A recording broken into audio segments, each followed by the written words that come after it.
नमस्कार, स्वागत है आपका। एमवी नेटवर्क देख रहे हैं आप और मैं हूं आपके साथ लता। बुलेटिन की शुरुआत करेंगे बड़ी खबर के साथ। आगामी लोकसभा चुनाव में बीजेपी पूरी तैयारी के साथ जुटी हुई है, जहां मुख्यमंत्री पुष्कर सिंह धामी 5 लोकसभा सीटों के प्रत्याशियों के साथ रोड शो कर रहे हैं। तो वहीं बीजेपी हारे हुए बूथों पर किस तरह से काम किया जाए, इसको लेकर रणनीति जो है वो तैयार कर रही है। इसके अलावा बीजेपी प्रदेश अध्यक्ष महेंद्र भट्ट ने कहा कि बीजेपी हर चुनाव को गंभीरता से लेती है, हर बूथ को जीतने का लक्ष्य रखा गया है। इस दौरान मुख्यमंत्री पुष्कर सिंह धामी जनसभाएं भी कर रहे हैं। उन्होंने कहा कि जितनी विधानसभाओं में हार हुई थी उनमें वो खुद बूथ टोलियों की बैठकें ले रहे हैं। लगभग 23 विधानसभाओं को केंद्रित करते हुए बूथ के कार्यक्रम किए जा रहे हैं।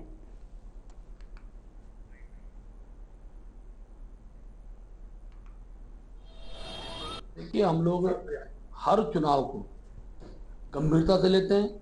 हम अति आत्मविश्वास में कोई चुनाव लड़ते नहीं है। चुनाव की दृष्टि होता है।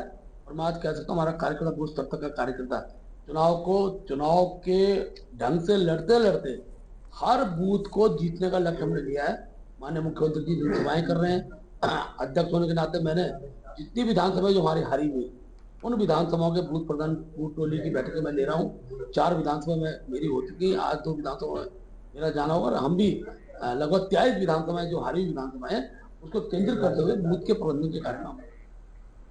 भारतीय जनता पार्टी का चुनाव प्रचार तेज हो गया है। अब केंद्रीय नेताओं के भी दौरे शुरू होने जा रहे हैं। 2 अप्रैल को प्रधानमंत्री नरेंद्र मोदी नैनीताल उधम सिंह नगर लोकसभा क्षेत्र में एक विशाल जनसभा को संबोधित करने उत्तराखंड पहुंच रहे हैं। तो वहीं भारतीय जनता पार्टी के राष्ट्रीय अध्यक्ष जेपी नड्डा 3 अप्रैल को अपने 2 दिवसीय दौरे पर उत्तराखंड पहुंचेंगे।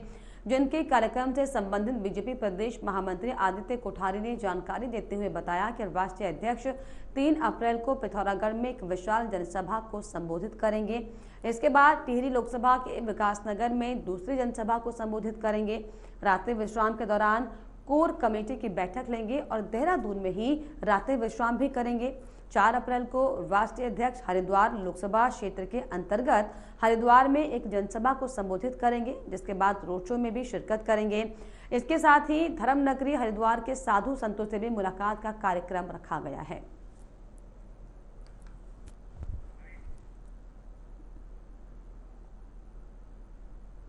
राष्ट्रीय अध्यक्ष आदरणीय जेपी नड्डा जी 3 अप्रैल को पिथौरागढ़ में एक जनसभा संबोधित करेंगे और उसके पश्चात दूसरी जनसभा टिहरी लोकसभा के अंतर्गत विकासनगर में होगी।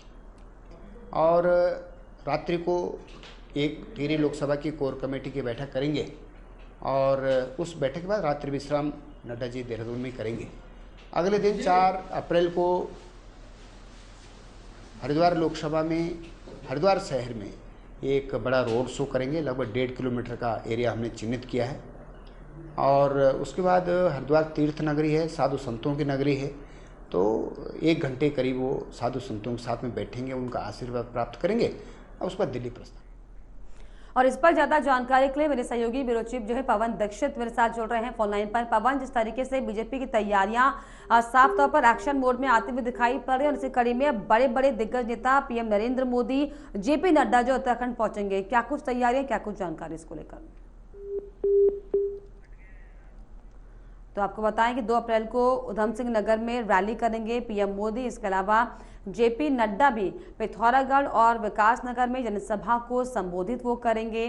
पीएम मोदी की जनसभा को लेकर तैयारियां जो हैं वो साफ तौर पर शुरू कर दी गई हैं और पूरी कोशिश जिन जिन विधानसभाओं में बीजेपी को अभी हाल ही के चुनाव में हार मिली थी उन विधानसभाओं में जाकर जो है पुरजोर तरीके से बीजेपी की तरफ से कोशिश है कि किसी भी तरीके से जो जनता की नाराजगी थी उन्हें दूर किया जाए। और इसी कड़ी में अब 2 अप्रैल को उधम सिंह नगर रैली करने के लिए पीएम नरेंद्र मोदी पहुंचेंगे। इसके अलावा जेपी नड्डा भी पिथौरागढ़ और विकासनगर में जनसभा करेंगे। मेरे सहयोगी पवन दीक्षित मेरे साथ जुड़ गए। पवन, बीजेपी जो है लगातार एक्शन मोड में आते हुए दिखाई पड़ रही है। पीएम नरेंद्र मोदी उत्तराखंड पहुंचेंगे तो वहीं जेपी नड्डा की भी रैलियां लगाई गई है, जनसभा को संबोधित करेंगे, क्या कुछ जानकारी? बिल्कुल, लगातार अब जैसे जैसे चुनाव नजदीक आ रहा है भारतीय जनता पार्टी का चुनाव प्रचार अब तेजी पकड़ रहा है। वहीं जो केंद्रीय नेता है उनके भी दौरे अब शुरू हो गए हैं। 2 तारीख को प्रधानमंत्री नरेंद्र मोदी स्टार प्रचारक के रूप में कुमाऊं मंडल के उधम सिंह नगर जो लोकसभा है वहां पे जनता को संबोधित करेंगे। एक विशाल जनसभा को संबोधित करने वाले हैं और जिसके लिए पार्टी स्तर पर बृहद तरीके से तैयारियां की गई हैं, जिसमें सभी मोर्चे के अध्यक्षों को उनकी ड्यूटी लगाई गई है, सभी कार्यकर्ताओं की ड्यूटी लगाई गई है। प्रदेश महामंत्री किरण चौधरी को इस पूरे जनसभा का संयोजक बनाया गया है। तो प्रधानमंत्री नरेंद्र मोदी की जहां 2 तारीख को उधम सिंह नगर में विशाल जनसभा होगी, तो वहीं राष्ट्रीय अध्यक्ष बीजेपी के जेपी नड्डा उनकी 2 जनसभाएं 3 अप्रैल को होंगी, जिसमें एक पिथौरागढ़ में एक विशाल जनसभा को संबोधित करेंगे, वहीं टिहरी लोकसभा की विकासनगर में एक जनसभा को संबोधित करेंगे। शाम को टिहरी लोकसभा क्षेत्र की एक कोर कमेटी की बैठक करेंगे और इसके बाद में वो रात्रि प्रवास भी उनका देहरादून में रहेगा। 4 अप्रैल को राष्ट्रीय अध्यक्ष जेपी नड्डा का एक बड़ा रोड शो हरिद्वार में होगा और उसके बाद उनको साधु संतों के साथ मुलाकात करेंगे, उसके बाद दिल्ली रवाना होंगे। बिल्कुल, जिस तरीके से बीजेपी पूरे दमखम के साथ जो है जनसभाएं कर रही है, चुनावी प्रचार कर रही है, क्या लगता है? हालांकि बीजेपी साफ तौर पर दम भी भर रही कि पूरी क्लीन स्वीप होगी, इस बार भी हैट्रिक मारेंगे, लेकिन कहीं ना कहीं इसका असर पड़ेगा क्योंकि जो जोश और एक्टिवनेस बीजेपी के नेताओं की दिखाई पड़ रही है, कांग्रेस नेताओं का हालांकि क्या होगा ये आने वाला वक्त बताएगा। फिलहाल बहुत शुक्रिया आपका तमाम जानकारियों के लिए, तमाम बातचीत के लिए। चलिए, और इसी बीच आपको चले चलते हैं मेरठ, जहां पर पीएम नरेंद्र मोदी पहुंचे हैं और वहां पर आपको बताएं कि चुनावी जनसभा को संबोधित भी वो करेंगे।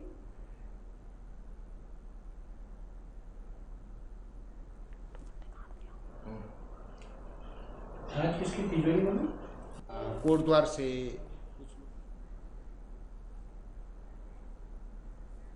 कार्यकर्ता और सामने बैठे इस जनसमूह को मेरी राम राम। आपने देखा होगा कल एक भव्य समारोह में राष्ट्रपति भवन में महामहिम राष्ट्रपति जी से मैंने भारत रत्न का वो चिन्ह स्वीकार किया और मैं सोच रहा था वह चिन्ह मेरे हाथों में गया, वो प्रतीक, वह सम्मान, लेकिन वह असली गाड़ी कमाई देश के किसानों की है, खमेरों की है, उस नौजवान की है जो अपना सब कुछ। चलिए आगे बढ़ेंगे। पूर्व मुख्यमंत्री हरीश रावत उत्तराखंड में मैं हूं पप्पू अभियान की जल्द शुरुआत करने जा रहे हैं, जिस पर बीजेपी प्रदेश अध्यक्ष महेंद्र भट्ट ने तंज कसा है। उन्होंने बताया कि हरीश रावत व्यंग्य तौर पर ये बयान दे रहे हैं, अगर हरीश रावत कांग्रेस में पप्पू ढूंढने लगे तो कई पप्पू मिल जाएंगे। देश ने राहुल गांधी को पप्पू मान लिया है। दरअसल हरिद्वार में पूर्व मुख्यमंत्री हरीश रावत पत्रकारों से वार्ता करते हुए ये उन्होंने बयान दिया कि कांग्रेस मैं हूं पप्पू अभियान की शुरुआत करने जा रही है। पप्पू के साथ सभी लोगों की शुभकामनाएं होंगी।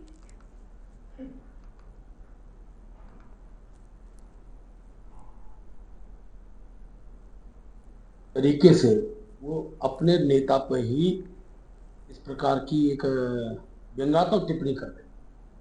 वो राहुल गांधी को हमने तो कारी पूरा देश उस रूप में बोल रहा है, लेकिन अगर वो ये कहते हैं कि मैं भी हूं पप्पू अभियान चलाते हैं, कांग्रेस में कितने पप्पू हो जाएंगे इसकी गणना करनी मुश्किल होगी। और ज्यादा पप्पुओं का जो रोल है वो कांग्रेस में उचित लगता है तो बनाए, करें अपना कार्यक्रम। हो गया। डोईवाला के एसडीआरएफ मुख्यालय जॉलीग्रांट में 9 महीने 14 दिन की हाल ट्रेनिंग के बाद आज दीक्षांत समारोह आयोजित किया गया। एसडीआरएफ वाहिनी जॉलीग्रांट में स्क्रूट आरक्षी नागरिक पुलिस साल 2024 के दीक्षांत परेड समारोह में सभी नागरिक पुलिस का हिस्सा बने। वहीं रिक्रूट जवानों को एडीजी प्रशासन अमित सिन्हा ने कर्तव्य निष्ठा की शपथ दिलाई है। इस अवसर पर एसडीआरएफ महानिरीक्षक और एसडीआरएफ मुख्यालय के सेना नायक के साथ ही तमाम अधिकारी और नव नियुक्त नागरिक पुलिस जवानों के परिजन मौजूद रहे। इस अवसर पर नव नियुक्त नागरिक पुलिस के जवानों ने और उनके परिजनों ने खुशी जाहिर करते हुए कहा कि अब उनकी चुनौती और ज्यादा बढ़ गई है और लोगों में पुलिस की छवि को बदलने का प्रयास करते हुए सेवा भाव से काम करेंगे।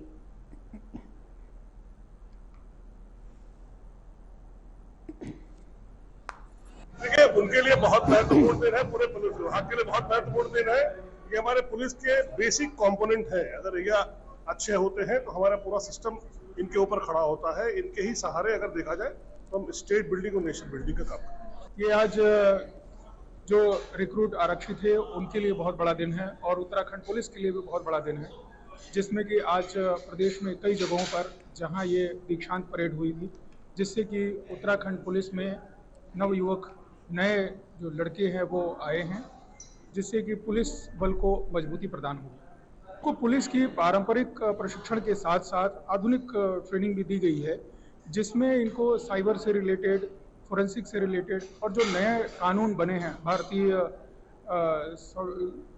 न्याय संहिता, भारतीय नागरिक सुरक्षा संहिता और भारतीय साक्ष्य अधिनियम, जो नए ये कानून आए हैं उनका भी ज्ञान प्रदान किया गया है, जिसमें ये लड़के निपुण हुए हैं और उत्तराखंड पुलिस को जरूर ये मजबूत बनाएंगे। और आज मेरे जीवन का एक अनोखा क्षण है, क्योंकि मैं आज पुलिस 9 माह 14 दिन के पश्चात पुलिस ट्रेनिंग पूरी करके एक सिपाही बना हूँ और मेरी ज़िंदगी का एक खुशहाल क्षण है। और जी मेरा यही लक्ष्य रहेगा, मतलब 60 साल तक जब भी मैं नौकरी करूँ तो मेरी ये रहेगा कि मतलब मैं 60 साल तक जनता की सेवा करूँ और एक जो है अपने कर्तव्यों का पालन करूँ।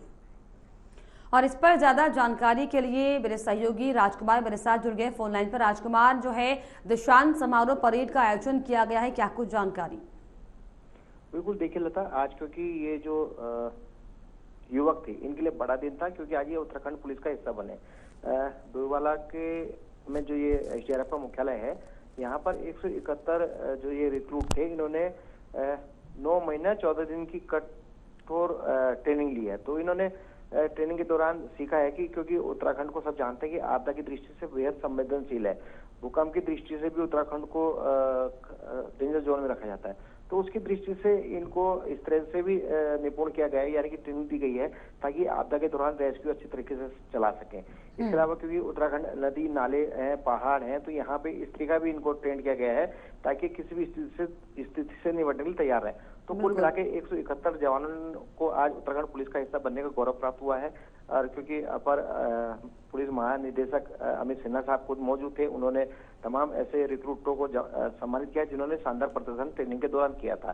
तो जिसमें चमोली के 171 जवानों ने जो है राजकुमार इसमें हिस्सा लिया, तो किस किस तरह के कार्यक्रम जो है वो आयोजित किए गए और लोगों में कितना उत्साह था इस कार्यक्रम को देखकर? बिल्कुल देखिए, क्योंकि इस मौके पर इनके परिजन भी मौजूद थे और चमोली, रुद्रप्रयाग, टिहरी, उत्तरकाशी के तमाम जनपदों के ये जवान थे जो आज उत्तराखंड पुलिस का हिस्सा बने हैं। और बेहद उत्साहित इनके परिजन भी थे, क्योंकि उनके बच्चे आज उत्तराखंड पुलिस में जाकर उत्तराखंड के लोगों की सेवा करने वाले हैं। तो कहीं ना कहीं बड़ा दिन आज था, क्योंकि दीक्षांत समारोह था, तमाम जो जवान थे उनको सम्मानित भी किया गया, क्योंकि उन्होंने ट्रेनिंग के दौरान अच्छा प्रदर्शन किया था। तो अब ये उत्तराखंड पुलिस का हिस्सा बन चुके हैं 171 जवान। हर तरीके से ये ट्रेन किए गए हैं, किसी भी आपदा के दौरान ये लोग रेस्क्यू करने में सक्षम है। इन्हें हर तरीके का प्रशिक्षण दिया गया है, चाहे वो आपदा से निपटने का हो या फिर उत्तराखंड में जब या चुनाव होते हैं या इसके अलावा कोई भी आंदोलन होता है उसमें कैसे पब्लिक से निपटा जाए, इस तरह के इनको सिखाए गए गुण। इसके अलावा जो नई आईपीसी या सीआरपीसी लागू हो रही है उस कानून की भी इनको जानकारी दी गई है। यानी कि इनके लिए बड़ा दिन था। 171 जो देहरादून जनपद के जवान हैं जो आज पुलिस का हिस्सा बन गए हैं, बेहद उत्साहित थे। परिजन इस बात को लेकर खुश थे कि उनके जो बच्चे हैं आज रोजगार उनको मिल गया है। हाँ। वो नागरिक पुलिस सेवा में जाके जनता की सेवा करेंगे, लेकिन खुशी इस बात को लेकर थी कि कहीं ना कहीं उनको रोजगार मिला है। जी चलिए, बहुत शुक्रिया आपका राजकुमार, तमाम जानकारियों के लिए, तमाम बातचीत के लिए। आगे बढ़ेंगे। बीजेपी महिला मोर्चा की राष्ट्रीय उपाध्यक्ष दीप्ति रावत ने कांग्रेस पर जुबानी हमला बोला है। उन्होंने कहा कि कांग्रेस सिर्फ महिलाओं की बात करती है लेकिन महिलाओं के लिए कुछ करती नहीं। उन्होंने कहा कि कांग्रेस ने उत्तराखंड की 5 लोकसभा सीटों पर एक भी महिला कैंडिडेट को चुनावी रण में नहीं उतारा है। इससे स्पष्ट है कि कांग्रेस की कथनी और करनी में बहुत अंतर है। कहा कि बीजेपी ने राज्य में हो या फिर केंद्र में महिलाओं को प्राथमिकता में रखा है और कई योजना महिलाओं को समर्पित भी की गई हैं।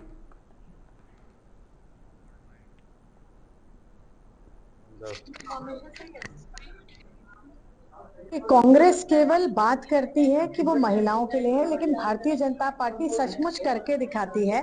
आपने देखा होगा, चाहे वो पंचायत में हो, चाहे अपने पार्टी में आरक्षण की बात हो, तो सबसे पहली पार्टी जिसने अपनी पार्टी में महिलाओं के लिए 33% का आरक्षण किया वो भारतीय जनता पार्टी, वो अपने मूल संगठन में। उसके बाद दूसरी पार्टीज ने उसको फॉलो किया। अगर नारी शक्ति वंदन अधिनियम आया तो वो भी भारतीय जनता पार्टी की जब सरकार हुई, जब मोदी जी ने इसकी एक इच्छा की और उन्होंने इसका नेतृत्व किया, तब जाके वो नारी शक्ति वंदन अधिनियम आया और 33% आरक्षण हमारी पार्लियामेंट और हमारी विधानसभाओं में हुआ। लेकिन कितने सालों से, कई दशकों से ये टल रहा था लगातार। तो ऐसे ही जब चुनाव की बात आती है, जब टिकट की बात आती है, तो कांग्रेस उस टाइम पे बैकफुट पे आ जाती है, उस टाइम पीछे आ जाती है। आप देखेंगे हमारे प्रदेश में भी 5 लोकसभा सीटों में से एक भी आज महिला के पास नहीं है, एक भी सीट का नेतृत्व महिला नहीं कर रही है। ये बेहद शर्मनाक बात है, जो केवल हाथी के दांत दिखाने के और खाने के और है। तो उसी प्रकार से कांग्रेस भी है, वो महिलाओं की केवल बात करती है, करती कुछ नहीं। भारत के पूर्व क्रिकेटर और भारत रत्न से सम्मानित सचिन तेंदुलकर उत्तराखंड के नैनीताल जिले में स्थित विश्व प्रसिद्ध कॉर्बेट पार्क के रामनगर शहर में स्थित ताज रिजॉर्ट में पहुंचे, जहां से सचिन अपनी पत्नी के साथ ही अपने 7 से 8 पारिवारिक मित्रों के साथ कॉर्बेट पार्क के अधिकारियों के साथ कॉर्बेट टाइगर रिजर्व के सबसे प्रसिद्ध पर्यटन जोन ढिकाला में जंगल सफारी और नाइट स्टे भी उन्होंने किया, जहां पर सचिन और उनके पारिवारिक मित्रों को जंगल के राजा बंगाल टाइगर के साथ ही अन्य वन्य जीवों के भी दीदार हुए। आपको बता दें कि सचिन ढिकाला के वीआईपी विश्राम गृह खिनालौनी में ठहरे। उन्होंने विभागीय खुले जिप्सी में ढिकाला क्षेत्र का भ्रमण किया। वहीं सचिन ने कॉर्बेट पार्क के प्रबंधन के बारे में जाना और पार्क के फील्ड स्टाफ और कर्मचारियों से भी बातचीत की। उनके किए जा रहे वन्य जीव सुरक्षा और चुनौती आदि को लेकर भी बातचीत की। वन्य कर्मचारियों ने भी उनके साथ फोटो क्लिक की है।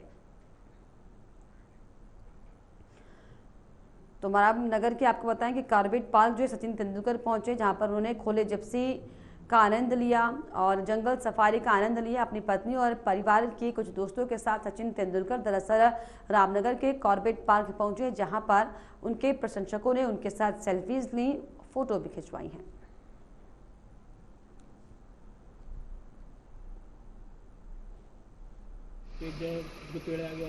देखिए, कल अपने परिवार के साथ कॉर्बेट टाइगर रिजर्व के भ्रमण पर आए थे और ढिकाला जोन के भ्रमण पर रहे लगभग 1.5 दिन और अच्छी साइटिंग भी हुई है टाइगर की और बाकी अन्य जानवरों की, और वो काफ़ी प्रसन्न थे और एक अच्छा अनुभव उनका रहा।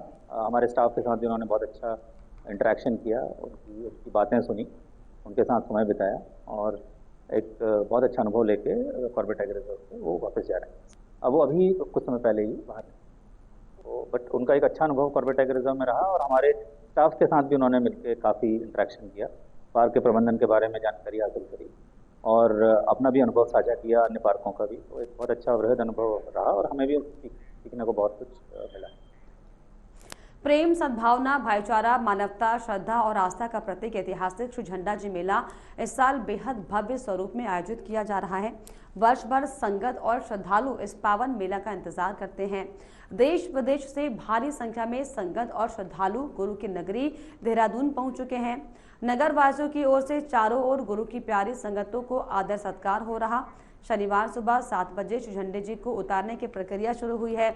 आज दोपहर 2 बजे से 4 बजे के बीच श्री दरबार साहिब के सज्जा दानशीन श्रीमंत देवेंद्र दास जी महाराज की अगुवाई में श्री झंडे जी का आरोहण किया गया। 1 अप्रैल को ऐतिहासिक नगर परिक्रमा होगी। ऐतिहासिक श्री झंडे जी मेले में शीश नवाने और श्री गुरु राम राय जी महाराज का आशीर्वाद प्राप्त करने के लिए देश विदेश से लाखों की संख्या में हर साल देहरादून पहुंचती है। संगतों को साल भर इस पावन मेला के साक्षी बनने का इंतजार रहता है।